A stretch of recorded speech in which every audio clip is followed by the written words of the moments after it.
Köşede kepçe var. Son numaraya ya.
İHO Ebrar Uluslararası İnsani Yardım Derneği olarak bugün Kastamonu'nun Bozkurt ilçesindeyiz.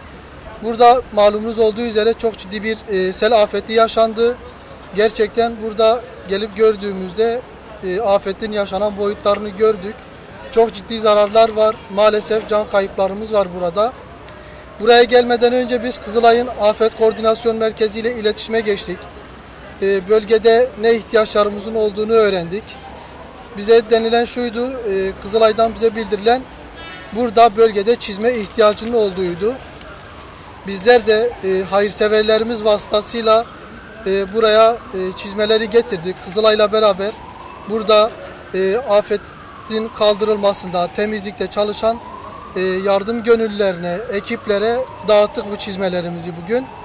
Gerçekten ekiplerimiz çok fedakarca çalışıyorlar.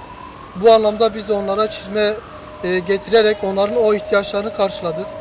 Bu anlamda bu hayrın buraya ulaşmasında vesile olan, öncü olan hayırseverlerimizden Rabbim razı olsun. Rabbim bir daha böyle afetleri memleketimize, ülkemize, ümmete yaşatmasın inşallah. Allah razı olsun.